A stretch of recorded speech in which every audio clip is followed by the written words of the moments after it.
Break के बाद फिर आपका स्वागत है। हमारे साथ पंडित सुनील वराला जी हैं, इनसे सवाल लेंगे। सर, बिहार चुनावी मोड में चल रहा है और बिहार में राहुल गांधी, तेजस्वी यादव और उसके साथ साथ अखिलेश यादव की जो ये तिकड़ी है, जहां रैली कर रही है, जहां वोटर अधिकार यात्रा निकाली जा रही है, वहां बड़ा देखने को मिल रहा है। जो कहीं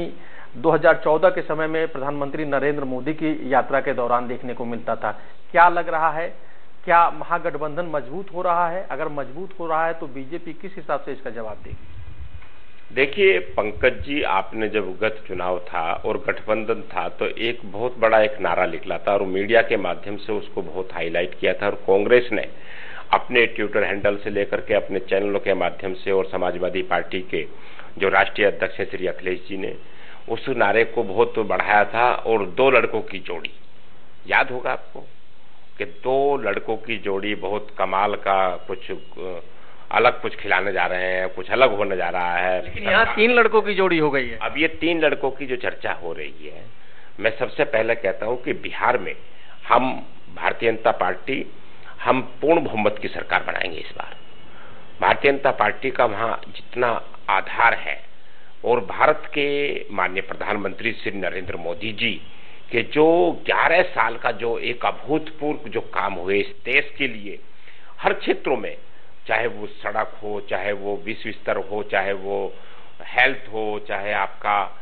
मेडिकल आदि से लेकर के, मतलब आप कल्पना नहीं कर सकते कि आप जनधन खातों से शुरुआत अगर करेंगे, अगर मैं उन योजनाओं की बात करूंगा जो देश के हर घर में पहुंचे प्रधानमंत्री माननीय नरेंद्र मोदी जी, तो उसके जो काम है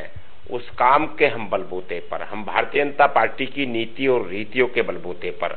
अपने हम विचारधारा के बलबूते पर, हम राष्ट्र की विचारधारा के बलबूते पर, राष्ट्रवाद पर, तो हम पूर्ण बहुमत की सरकार बनाएंगे। और जहां ये 3 लड़कों की जोड़ी की बात करते हैं, ये भटकाव की ओर है। अभी आपने देखा होगा कि जिस प्रकार से इनके भटकाव की जो एक कल्पना हो रही है और भटकाव को देखा जा रहा है, उनके नेताओं के माध्यम से जो उनका एक बड़ा अहंकार दिखाई दे रहा है, तो भारत की जनता, बिहार की जनता बहुत समझदार है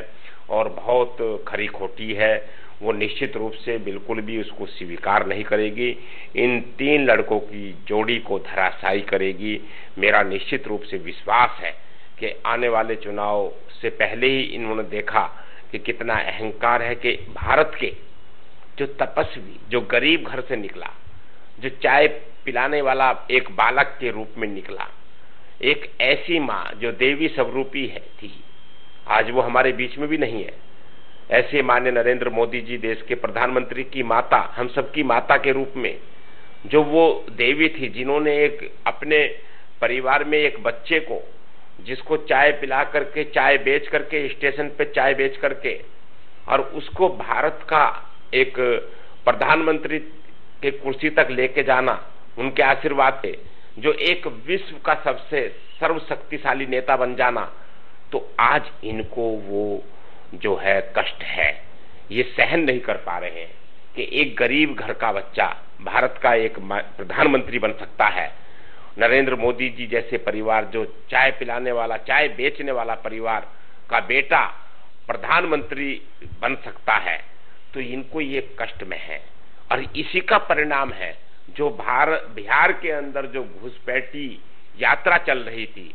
जहां वो घुसपैठियों को जोड़ने की मांग करने वाले, चाहे वो बंगाल को देख लो, चाहे वो असम को देख लो, आप सब जगह उन्हीं के कारण से उस यात्रा की रैली में भारत के माननीय प्रधानमंत्री श्री नरेंद्र मोदी जी की देवी स्वरूपी माता के बारे में बोल जाना और उसके ऐसी अभद्र टिप्पणी कर जाना, वो पूरे देश के 140 करोड़ लोगों को शर्मसार किया इन्होंने, इस कांग्रेस पार्टी ने। और जो ये इंडिया गठबंधन है, इन्होंने देश को शर्मसार किया है। वराला जी, हम इसी पे आना चाहते थे कि राजनीतिक कार्य, चुनाव प्रचार, जनसभाएं, ये एक दायरे की चीज होती हैं, सब लोग अपने अपने एजेंडे को लेके जाते हैं, क्या उनका एजेंडा है और जनता को क्या देना चाहते हैं, उनके आने पे क्या होगा। लेकिन राजनीतिक द्वेषता इस कदर कि किसी की माँ को, स्वर्गवासी माँ को गाली दे दिया जाए, सीधे मंच से माइक लगा करके गाली दिया जाए, क्या लग रहा है कि अब राजनीतिक मर्यादा थोड़ी बहुत बची हुई है बिहार में? क्योंकि देखा जाए तो इनकी रैली तो बहुत सुपर डुपर हिट जा रही थी, लेकिन इस रैली में गाली दे करके हिट करने की ये कवायद, क्या लग रहा है ये? देखिए, मैं पंकज जी इस बात को कह भी चुका हूं और मैं कहता हूं हमेशा कि जो राजनीति की मर्यादाएं हैं और राजनीति में जो संस्कार थे, जो क्योंकि ये राजनीति सामान्य नहीं, इस राजनीति में हमें इस देश को विश्व स्तर तक लेके जाने का संकल्प, और ऐसे हमारे भारत के माननीय प्रधानमंत्री श्री नरेंद्र मोदी जी ने जो 2047 यानी कि देश आजाद होने के 100 साल पूरे करने के बाद हम विश्व का शक्तिशाली भारत बनाने का जो सपना दिया है, उन्होंने जो कल्पना की है, संकल्पना है, वो ये सब सहन नहीं कर पा रहे। और राजनीति की जो मर्यादाएं हैं, राजनीति के जो संस्कार थे, राजनीति के जो आचार विचार थे, वो उसको भी तोड़ रहे हैं, उसको मरोड़ रहे हैं, घसीट रहे हैं। जिस प्रकार की मंचों से ये भाषा आ रही है, मंचों से इस प्रकार की भाषाओं को बोल रहे हैं, ये बहुत दुखद है और ये देश के लिए दुखद है, ये इस लोकतंत्र के लिए दुखद है, भारत के लिए दुखद है। तो मैं निश्चित रूप से कहना चाहूंगा कि राहुल गांधी जी से कि उनको अपने